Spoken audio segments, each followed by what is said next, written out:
Do you get caught in those loops of negative self-talk? You know the kind. The why me's, the not good enoughs, or the self-blame. If you do, then you know how isolating this kind of mind chatter can make you feel. Sound familiar? Then you are definitely in need of some self-compassion. Let's practice. Hey there, Mindful Masters, and welcome back for yet another experiential skills clip on your journey of mastering adulthood. Self-compassion is a practice which actively promotes a sense of kindness towards yourself and connectedness to your universal humanity. Now, notice if your mind starts offering you up thoughts of, "Ooh, this is a little too woo-woo for me," or you feel a bit awkward. Just notice that. It's not uncommon to feel a little awkward when you first start practicing self-compassion. The question is, are you willing to stick with it anyway in the service of your emotional self-care? Let's practice. 3 particular qualities of attention have been highly related to the beneficial effects of self-compassion practice in the lab, and those include warmth, a soothing voice tone, and physical touch. So I'm going to go through a few physical touch positions, and I'd like you to choose the one that most resonates with you. The first one is simply placing 2 hands over each other on your chest. Notice how that feels. The next one is giving yourself a gentle hug. Notice how that feels. The next one is placing both hands on your cheeks. Just like that. Notice how that feels. And lastly, taking a fisted hand and placing a flat palm over it. And notice how that feels. Okay, so next, we're going to use the position that you find resonates most strongly with you in the presence of some discomfort. Just as with all of our emotion skills practices, I'm going to invite you to contemplate something with which you've been struggling. It might be an ongoing situation in your life or a recent event, or maybe you're starting to identify a pattern in your dashboard forms. You might choose to press pause while you consider, and then we can continue with the exercise. Okay, got something? Excellent willingness. As always for this exercise, I'd like you to take a comfortable seated position, or if you're lying down, that can work too for this one.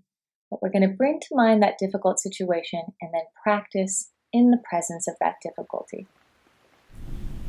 Self-compassion practice. I'd like you to take a moment to allow any thoughts, images, or memories about a situation with which you've been struggling to come up into your awareness. As best you can, bring to mind that difficulty with which you've been struggling and see and recall who was there, what happened, and allow the emotions you feel about the situation to start to bubble up in your awareness. Really connect with that difficulty you've been experiencing. And when you're ready, assume the touch position you identified as comforting for you.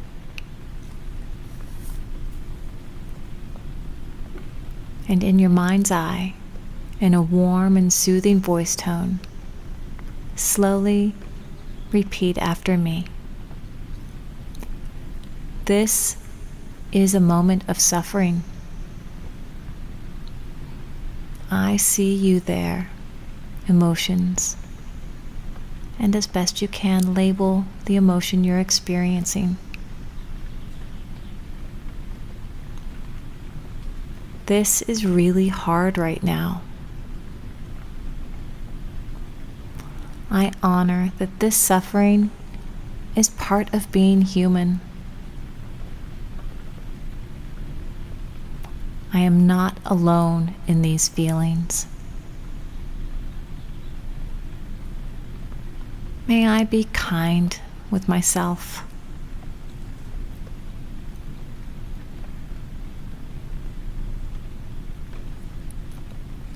And noticing how you feel as we go through this exercise. repeating in your own mind's eye. This is a moment of suffering. I see you there.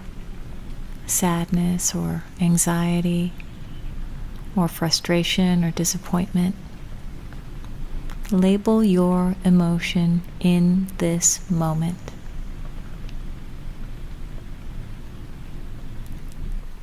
This is really hard right now.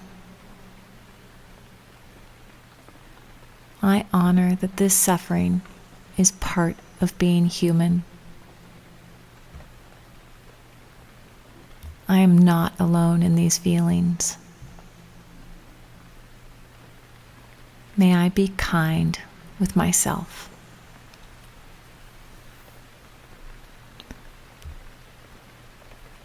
Taking a mental snapshot of how you feel. Taking one last deep breath.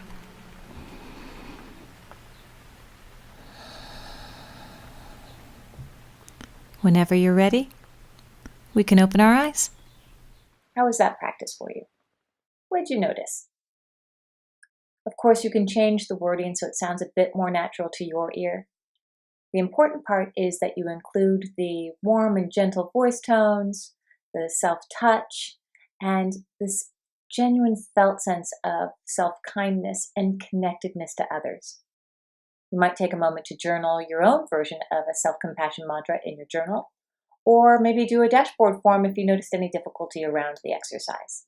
If you have any questions or comments, do shoot me a comment in the comments section below this video, and I'm more than happy to answer any questions. And I will see you back at the book to continue your journey to mastering adulthood.